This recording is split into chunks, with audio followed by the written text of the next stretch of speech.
Every community has its famous historical figures, and most of these heroes are even well known beyond their communities, thanks to the respect they managed to garner due to their morals, worldview, wisdom, and achievements. Today, we'll be looking at one of such figures, and her name is Mepoho. Mepoho is a prophetess and divine leader among the Mijikenda tribe, who is mostly remembered for prophesying the coming of the white man.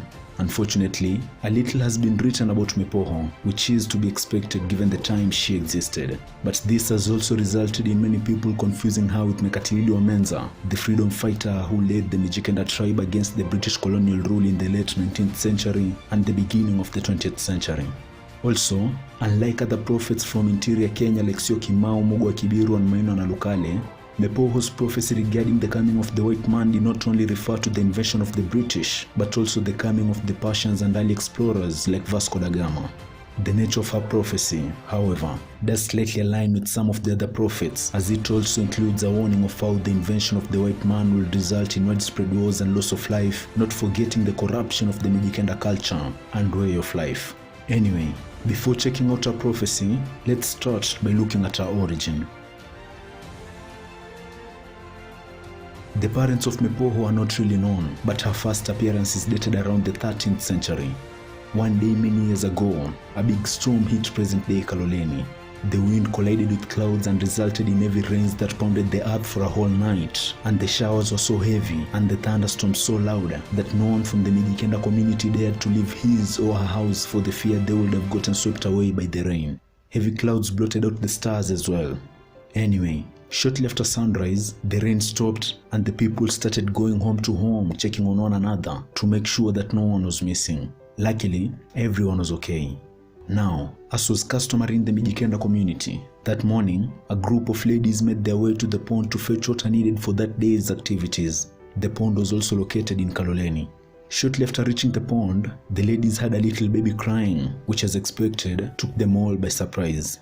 What was a child doing at the pond alone, especially bearing in mind that the pond was located a long distance away from the nearest village? Most importantly, the heavy rains accompanied by strong winds from the previous night meant that it was very unlikely that someone walked in the condition to leave a baby near the pond. And since no footprints could be seen around the location, they had to be the first people to visit the pond after the rain had stopped. A combination of all these factors that were running through their minds further mystified the discovery of the infant, which in turn filled all the ladies at the scene with fear. A portion of them ran back to the village to notify everyone, while the smaller group that had been left at the pond went closer to investigate. It was a baby dressed in a blue cloth the tribe calls 𝗍𝗪𝗣𝗍𝗍. Among the Mijikenda, blue clothes signify divinity, and female religious leaders wear blue garments the tribe calls 𝗍𝗪𝗣𝗍𝗍𝗍. One of the ladies present at the scene knelt and picked up the baby, and as she would later say when asked why she decided to pick up the child instead of waiting for the elders to confirm that it wasn't some sort of black magic trap laid down by the adversaries, she claimed that she didn't know why she picked up the baby, only that she felt compelled to do so. Anyway, after picking up the child and ascertaining that it was a girl, they took her back to the village, where their fellow residents tried finding out if any lady in the neighborhood was recently pregnant but was missing a child. As expected, there was none, and so as per tradition, the lady that had picked her up was required to be the one to adopt her. The necessary rituals were carried out, and after the baby girl had been officially adopted, she moved in with her savior who named her Mepoho. Now, the Mijikenda used to host spiritual dances known as ngoma za pepo in the native language. These dances were only attended by people past puberty, and the community believed that it appeased their ancestors and brought them closer to God.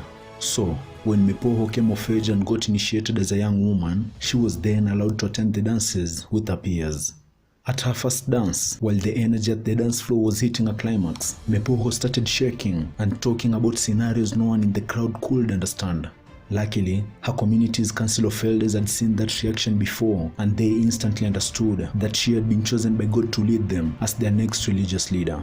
When Mepoho came back to her senses, she was told everything that had taken place, and after things that she had talked about at the dance came to pass, she was officially introduced as their next religious leader. In line with Mijikenda tradition, a three-legged stool was also erected at the middle of the dancing ground, which was where Mepoho would usually sit during each spiritual dance and prophesy if anything particularly essential was going to take place in the near future. Some of the events she foretold during her lifetime include rainy seasons, droughts, famines, floods, impending disasters, and even warnings whenever the neighboring tribes were conspiring on attacking their community. The last one was particularly important as it allowed the tribe's warriors to prepare accordingly for the imminent attacks. That said, just like one would expect from a religious leader, her roles in the community weren't confined to the prophesying department only. Other roles she played in the community include going before God on behalf of the entire community to ask for guidance and forgiveness whenever catastrophe struck, advising the village's medicine specialists on what they needed to use in case new diseases infected the community, offering sacrifices and libations on behalf of our entire community, blessing the lands before planting and after harvesting, helping the community's council of elders come up with solutions when faced with complex problems in the community, and most importantly, passing on the community's history and culture through daily oral storytelling sessions after supper. In a nutshell, whenever the community was faced with an issue that the council of elders couldn't solve or had never handled before, they would usually turn to Mepoho. The present-day Mijikenda community isn't sure if Mepoho ever got married, as there is no lineage directly linked to her, but they do know that she was from the 𝗲𝗡𝗡𝗏 clan that can be found at 𝗣𝗡𝗘𝗏𝗧. In fact, to this day, you'll find a shrine at 𝗣𝗣𝗏𝗧 believed to have been used by Mepoho herself during prayers and rituals.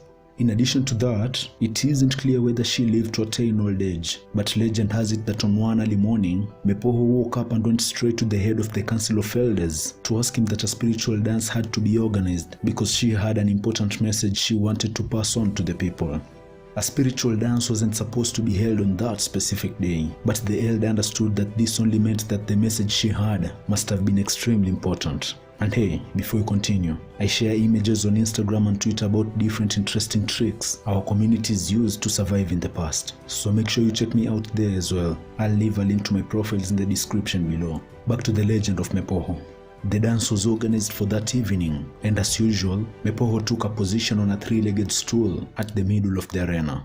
As the drummers were performing their act, Mepoho got possessed and started narrating the prophecy she will be remembered for generations to come.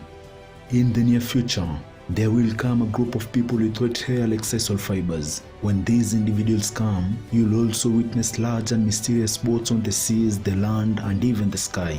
Your daughters will start giving birth before getting initiated as women, and these people will also take the snuff. When all these things come to pass, your culture will have been destroyed, and most of your land will have been violently taken away from you by these mysterious people. By the time she was done saying those words, the dance had been abruptly stopped, and the crowd was so silent that you could hear a pin drop. As expected, they didn't want to believe all the things she had just said, but she had never failed them before, so all they could do was stare. And before any of them could react to everything they had just heard, Mepoho continued. I have told you all of these things, and I'd like you to pass them on to your children. But I do not want to live long enough to see our culture get destroyed, so I'll be going away. As she was still seated on a three-legged stool, legend has it that the earth opened up below her and she was swallowed alive. As expected, the crowd including the elders present scattered in fear, and since Mepoho was no more to answer the hundreds of questions that had been left on their minds, their only choice was to pass on the prophecy to younger generations in the hope that this will somehow change the outcomes in the future.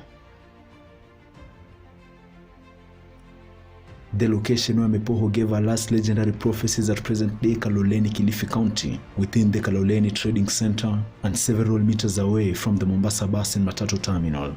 Unfortunately, the scene isn't filled with thick vegetation as one would expect.